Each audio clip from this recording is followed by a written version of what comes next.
Mr. Steele brought up the desire to have an evidentiary hearing on these matters. I know that which matters?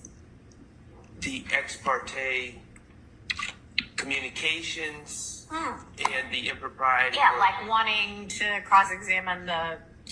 Oh yes, wanting to put Mr. Melnick's testimony, and yes, I had said that you could give me a proffer, and if you're ready to do that, we can do that. Well, don't want to do just a proffer. Mr. Steele was that spoke to Mr. Melnick. Yeah.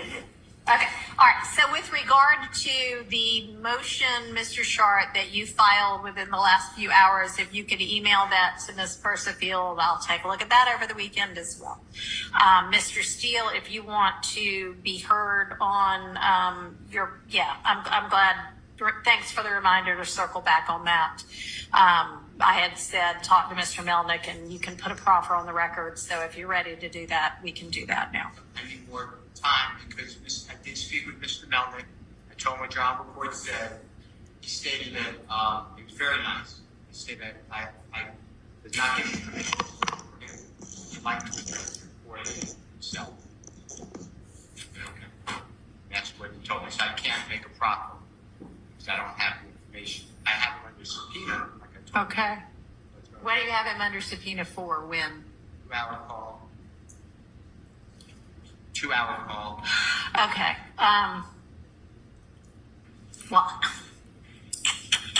can you proffer to me? I know you can't say here's what he would say, but how about tell me why it is that you think this is something relevant to this trial at this stage, considering that Judge Glanville has already been recused. And maybe y'all want me to, I have not finished reading all of the material and all of the case law, so I don't know what my decision is going to be on the supplemented motion for mistrial that Mr. Weinstein filed on behalf of Mr. Kendrick. Do y'all want, I will rule this weekend. Do you want to wait and see what that is? Or do you want to just tell me why is it that anything Mr. Melnick might have to say in defense of himself matters for the trial? It might matter for everybody's, what they feel about their professional reputation. I get that. But for this trial, why does that matter? So, under Carr, CARR versus States in 19, I think, 97 case, 98. It was the case that the gentleman owned Pike's Nursery, I think, the house burned down. Yeah. There's great language in there about prosecutorial duties. All right. And it talks about that the prosecutors need to, they carry the burden. They can charge people. They can ruin people's lives just by the charge. And they have a duty to the public to be open and candid. Sure. And all lawyers, but especially prosecutors. And Mr. Melnick, I know this because he did say it. And that's why he wants to address you, because he was not mad at me. He said he needs to have it on the record himself because he said that what the state was saying is not. Okay. And I think that goes into your analysis of why there was a meeting in the first place. I don't think that it was appropriate, and I'm not picking anybody, but like the Honorable Judge Krause said, if I was going to ask this Honorable Court for an ex parte meeting, I believe that the way I always have it is there's a buffer. You have somebody say, what is it about? Yeah. I tell you, and I have to be candid. And if I'm not, in hindsight, you would probably, I assume, or any court would tell me, you had no right to do that because you got it with false pretense. Okay. Melnick is going to say that what Adrian Love said to the judge is just patently not true. Via emails, her description of the emails is untrue. And there's no way to say that's inadvertent because she said that on Friday the 7th versus Monday the 10th, she she kept talking about these emails, and she changes her statement. So anyway, I believe that it's. All right, the best evidence of that would be, I'm sorry, I didn't mean to interrupt you, but just somebody give me the emails. I did. I put it in my motion that I filed when I found out this honorable court was the court, and I forget what I titled. I can find out for you, but Okay, I'll go back and look at those. it was a motion that had two parts to it, and it said, I really don't want, and I told you I don't want a mistrial. I just want to make it right, and I want the record good. So anyway, Mr. Melnick is going to take to task, and you'd make a credibility determination. Adrian Love, John Melnick's statements. He also adds that he states that he and his client, and he did not tell me. I said I don't want to know because it's attorney-client privilege. He's going to work on it. He said, I assume that's a waiver. I'm assuming that with his client. He's saying that what Ms. Hilton said to the court and by both courts is not accurate also. All right. Then I have information that there's an off, so it's not in the transcript, so Mr. Weaver's either not there or definitely not reporting it, that Mr. Copeland did talk about the killing of Donovan Thomas, that it's not on the transcript. And that would be either Brady, if it's an So inconsistency. wait, so that I understand what you mean. You are saying that you have reason to believe that in the June 10th ex parte meeting, once Mr. Copeland was a part of that he talked about the killing of Nutt at a time when Judge Glanville was in the room? Because there were definitely two different portions where at one point he and Miss Bumpus talked privately, which obviously nobody recorded because the court, at least the record reflects the court reporter and the court and whomever left the chambers so that they could talk privately. So it's entirely possible he talked to her about that. That wouldn't be on the record, and it shouldn't be on the record. Nobody else heard it. And then there was another portion where I believe the court left so that I don't know if it was you, Miss Hilton, or I think Miss Hilton, Miss Bumpus, and Mr. Copeland could talk together. That's what I'm talking about. It's not privileged. Okay. All right. There was substantive conversation about the killing of Mr. Copeland. Okay. So Ms. Hilton, hang on. I'm jotting some notes for myself. Give me just a second.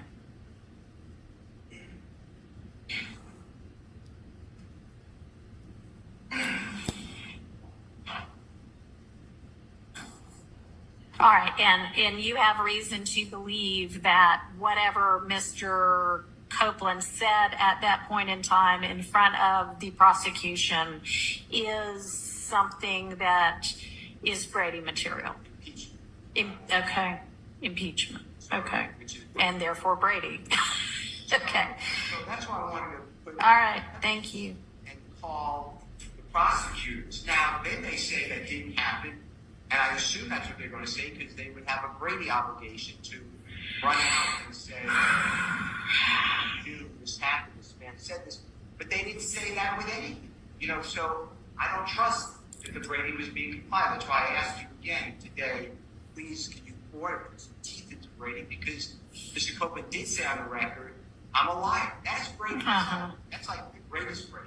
Well, you got that, so. Now, but I got that because I know, but you have it now, so it's not Brady, just like you just said. my point is, it was hidden on the 10th. How about that?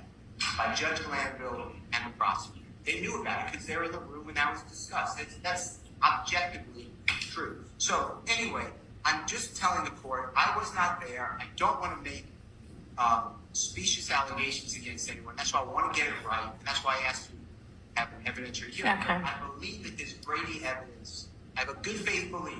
I'm telling you everything I know. I'm told that it's not privileged that Miss Bumpus, Miss Hilton, Mr. Copeland spoke, and it's not in the transcript, and Mr. Copeland was talking about his information on the killing of Donovan Thomas. Because you have to remember, in the statements, he has himself not involved.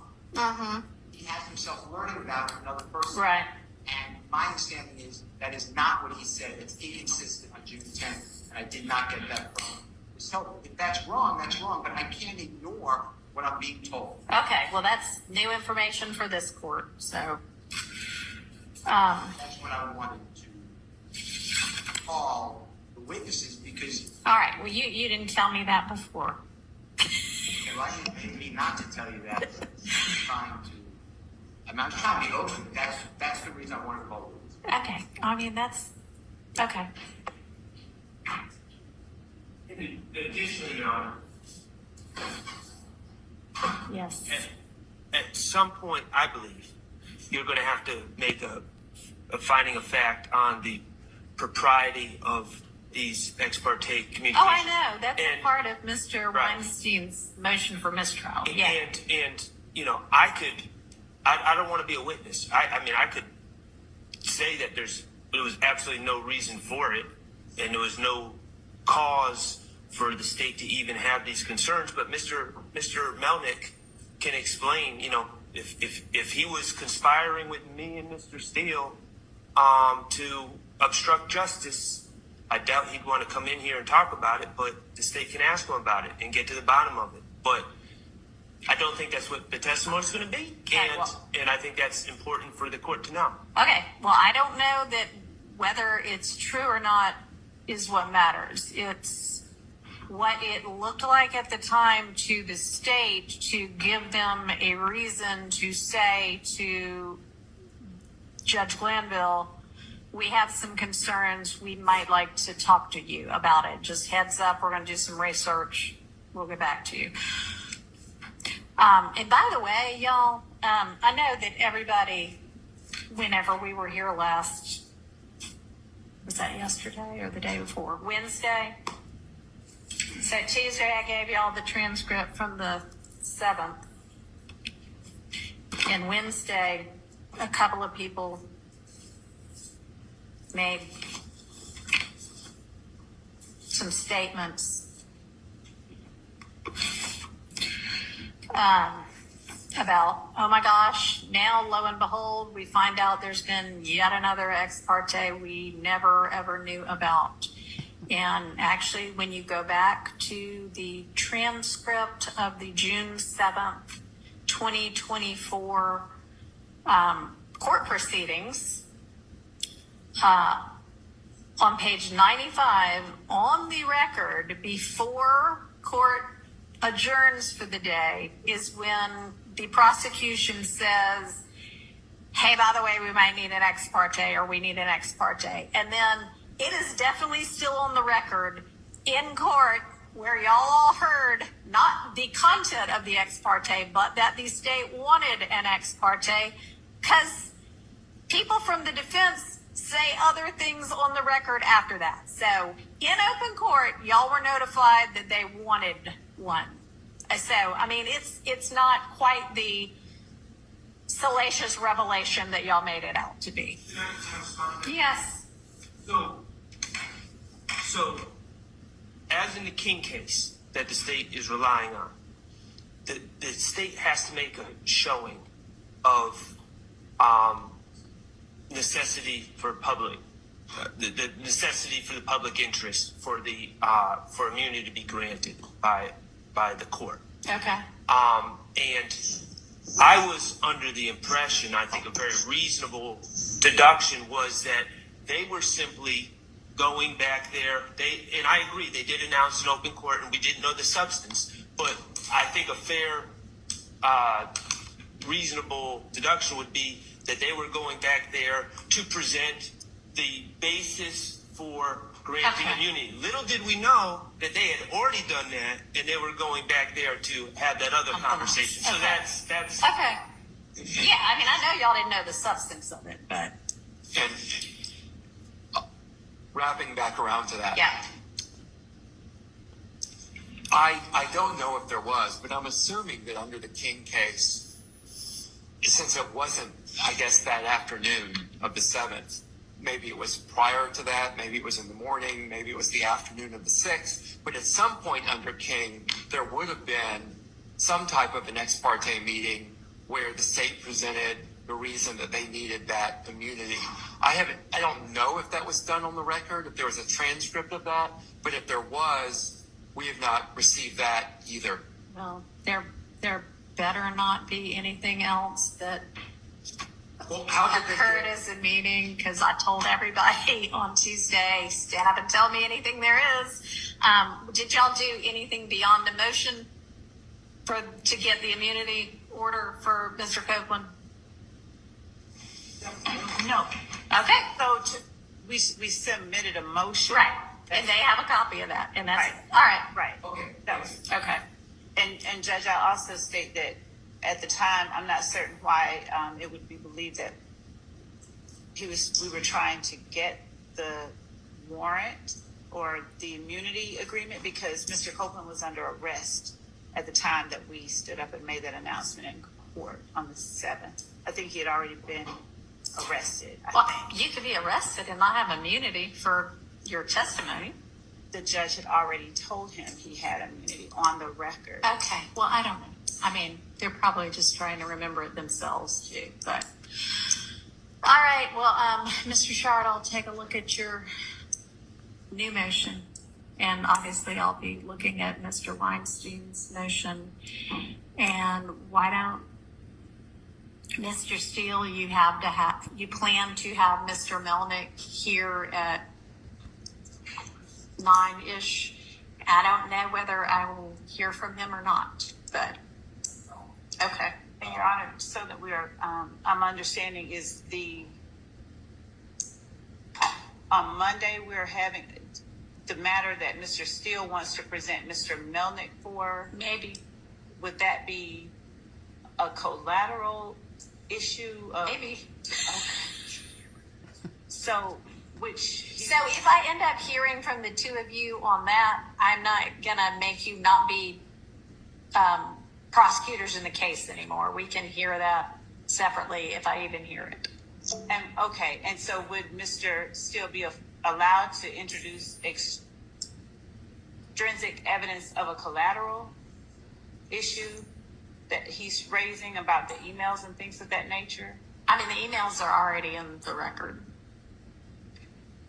I think he's complaining that at one point, I mean, the emails are what they are, and at one point you said this was an email to me, and at another point you maybe said I accidentally got copied on this email, but I think it's actually different parts of the email. I think there's actually an explanation for why that might sound inconsistent, but I'll go back and look at all of the transcripts. But beyond that, I mean, no, I don't think so. I don't know what he's got planned. Maybe you want to ask him, but I don't know if he's talking to you yet.